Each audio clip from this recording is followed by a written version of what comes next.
Hello दोस्तों, हम आपके लिए लेकर आए हैं त्रिकोणमिति सारणी कि त्रिकोणमिति सारणी कैसे बनाएं। तो हम स्टार्ट करते हैं कि त्रिकोणमिति सारणी कैसे बनाएं। तो साइन लिखा है, साइन कॉस क्या समान निकाले, इसका मतलब ये सूत्रों में रखा जाता है। तो ये देखो, पहले हमारा एक ट्रिक होता है, 0 से स्टार्ट होता है। √0/4, √1/4, √2/4, √3/4, √4/4। हम इसी प्रकार लिख लेते हैं। 0 से लिखते हैं, 0 का मान दिया गया है, यहाँ से 0 से लिखते हैं। 0, 1, 2, 3, 4, सबके बटे में 4 लगा देंगे। देखो हम सॉल्व करते हैं। 0 का बटा कितना होता है? 0 का अगर अंडर रूट से निकालेंगे तो कितना होगा? 0। और 4 को निकालेंगे तो कितना होगा? 2। अगर 2 का भाग 0 में देंगे तो कितना होगा? 2। इसलिए हमारा क्या हो जाएगा? साइन का मान कितना हो जाएगा? 0। इसी प्रकार साइन 30 का मान क्या होगा? साइन 30 का मान हमारा क्या होगा? साइन 30 का मान देखो, 1 निकलेगा तो स्क्वायर 1 का 1 ही होगा। 2 निकालेंगे अंडर रूट से तो 2 एकम 2। 2 का कितना होगा? 2। वर्गमूल कितना होगा? 4 का 2। तो इसलिए कितना हो जाएगा? 1/2। इसका हो जाएगा 1/2।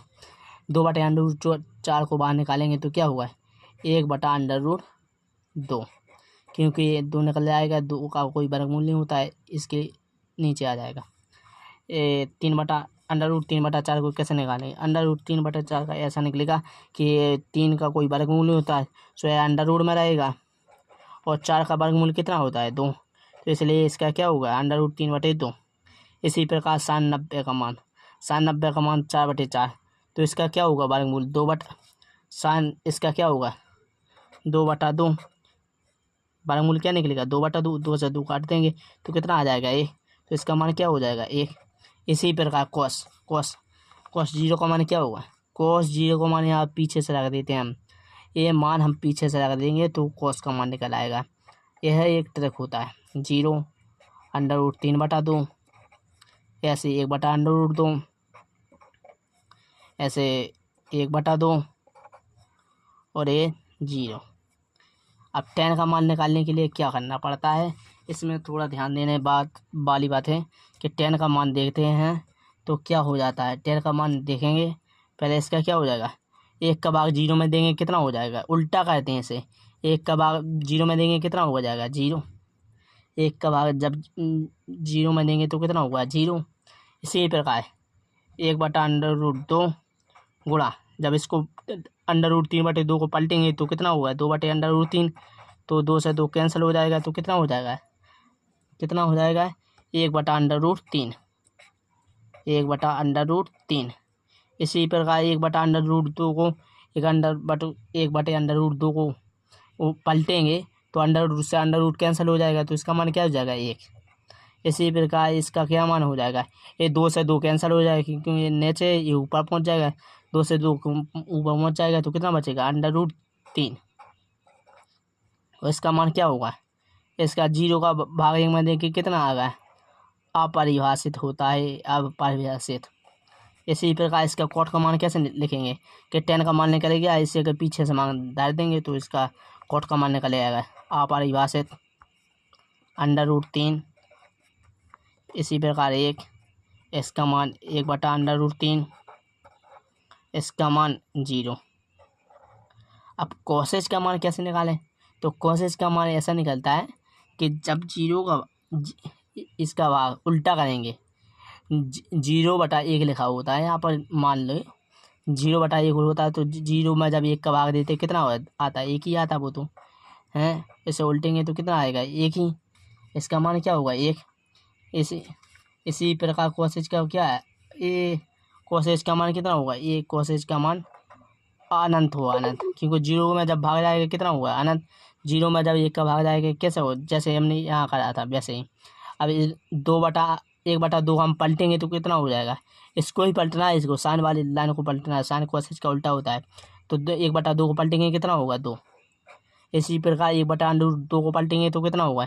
1/√2 को हम जब पलटेंगे, 1/√2 को पलटेंगे तो कितना होगा? √2। इसी प्रकार साइन 60 का मान जब पलटेंगे √3/2 तो कितना होगा? √3/2 को पलटेंगे तो 2/√3 हो जाएगा। इसी प्रकार जब एक का भाग एक में देंगे तो कितना, एक ही होगा। तो ये देखो cos h का मान क्या निकल गया, ये निकल गया। इसी प्रकार cos h का मान हम इसमें सेक में धर देंगे, पीछे की तरफ से उलट देंगे तो देखो ये पहले नंबर पे आ गया एक, तो इसका मान क्या होगा 2/√3। इसका मान क्या होगा √2, इसका मान क्या होगा 2। इसका क्या अपरिभाषित होता है इसका मान। एग्जाम्पल के तौर पर देखिए, समझ गया, हम एग्जाम्पल समझाते हैं कि कैसे सवाल में ये लगाया जाता है। तो इसका मान sin स्क्वायर का 45 में रखें, sin स्क्वायर 45 का मान देखिए आप कितना होगा। sin 45 का मान कितना है, sin 45 का मान कितना है 1/√2। 1/√2 को रखेंगे जब हम, तो उसमें स्क्वायर भी चढ़ा है, देखो आप पहले कुछ से स्क्वायर भी चढ़ा है, तो हम क्या स्क्वायर भी चढ़ा देंगे, तो 1/2 हो जाएगा। इसका एक का वर्गमूल होता है 1, √2 को खोलेंगे तो कितना होगा 2। तो इसलिए हमारा ये मान कितना हुआ हो जाएगा 1/2। इसी प्रकार sin square 45 plus cos square 45 का मान कितना होगा, sin स्क्वायर 45 का मान कितना होगा, sin स्क्वायर 45 का मान 1/√2। स्क्वायर चढ़ा है तो स्क्वायर चढ़ा देंगे, प्लस cos स्क्वायर 45 का मान सारी में देख लेना आप बैक करके, तो इसका मान कितना हो जाए 1/√2 इसका मान होता है 1/√2। स्क्वायर का स्क्वायर हो जाता है, तो इसे हम सॉल्व करेंगे आगे। तो 1/2 प्लस 1/2, इसका लासा लेंगे तो कितना हो जाएगा 2। 1 + 1 2, 1 + 1 बराबर 2/2। 2/2 हो जाएगा, 2/2, 2 से 2 कट गया 1, तो कितना हो जाएगा इसका मान क्या हो जाएगा 1। इसी प्रकार सारणी पूरी हमारी बनकर तैयार हो गई है। इसका एक साधारण फॉर्मूला है, इसके बारे में और बता देते हैं आपको। ये बीच की लाइन दिख रही है, ये 45 की, 45 में कुछ नहीं करना पड़ता है भाई, एक ही मान साइन का होगा वही कॉस का होगा, जो टेन का होगा वही कॉट का होगा, और जो कॉसेज का होगा वही सेक का होगा। ये बीच की लाइन तो आप वैसे ही बना सकते हैं, बेसिक है, बिल्कुल शॉर्ट फार्मूला है बनाने का बिल्कुल। और ये वाली पहली जो 0 का मान दिया होता है 0 1 0 फिर अपरिभाषित फिर 1। इसी प्रकार 90 में देख लो आप, बिल्कुल सरल है, 1 0 अपरिभाषित 0 फिर 1 फिर अपरिभाषित। ये देख लो आप, ये एक पर है, ये तो वैसे ही आपको याद हो जाएगा। आगे वीडियो को देखने के लिए हमारे चैनल को सब्सक्राइब कर